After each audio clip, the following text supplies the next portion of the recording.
Hello, today I'm going to walk you through how to renew your Utah teaching license. Renewals are now submitted through a new online program called USIMS, which stands for Utah Schools Information Management System. You can start as soon as January of your renewal year. One recommendation I have as you sign up for this is to use your personal email. If for whatever reason you leave Granite School District, it's going to be really hard to be able to get access to USIMS if it's attached to your school district email. So before you start, you'll want to make sure you get logged into that, review the educator licensing website. You'll also need your Cactus number and your license expiration date. You can find both of these on UEN or Cactus. The license expiration date you can find under your credential information. And then you're also going to want to download or print the professional renewal form from USBE, which is linked on this checklist. We also have a helpful tracker template to help you keep everything organized. There's a spot for you to put your Cactus number, license expiration date, your UEN, login, your USIMS information, and then all of the other links that you need. It also has different tabs for the different sections. So either as you're working through the different certificates you have, or if you want to start tracking, you can do it on this spreadsheet. And then the nice thing is, since it's a spreadsheet, you can sort it and you can select the things that have the highest amount of hours, so you're not having to fill out as many boxes on your form. So let's check out your task to complete. USIMS has made it easy in the fact that you are just going to complete the checklist that is there. This includes the educator ethics review.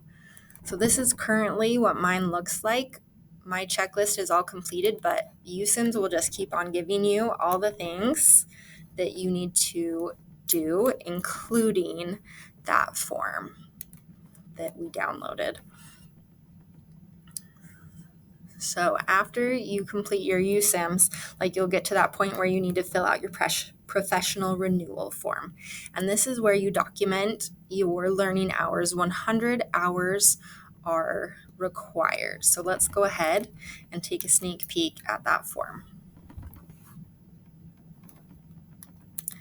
This is the form. So as you see, you need your name, your Cactus ID, license, expiration date, etc. Most of you will be active educators because you're currently teaching. And then this is a fantastic little gem for some of you. If you taught during the COVID-19 pandemic from 2019 to 2022, the state is giving you hours. You can get 20 hours per year that you were an active educator. And so I would start there because some of you will have 60 hours just from the COVID hours, which means there's less things to fill out. You do need to complete a USBE student data privacy course. It's linked here. It's a Canvas course that takes about an hour. And then you will fill out the different sections. So professional learning is 90 hours maximum of that 100 hours required. So this can be university courses. One university credit equals 18 hours. It can be mentoring, instructional coaching, going to conferences, trainings, PD, any of our required employment training can count for your professional learning. The educator collaboration opportunities is things like your PLC team collaboration time that you're looking at data. So my tip for this would be to download a copy of your rolling agenda, so that way you have evidence in case you do get audited and need to have proof for the state. The next section is professional service. Most of us won't have this. This is if you have a leadership role in something like the UEA, the NEA, or the USBE. Alternate learning opportunities. The most likely alternate learning opportunities you would have as a traditional teacher would be presenting at a professional conference. Perhaps you're doing educational research, or something like serving as a department chair would count for these hours. Another tip is to not go well above the 100 hours that they ask for. We've had teachers do that and they get flagged by the system for an audit very quickly. So just document 100 hours and you're good. I know you'll have a lot more than that, but try not to be an absurd amount above 100 unless you're dying to get audited.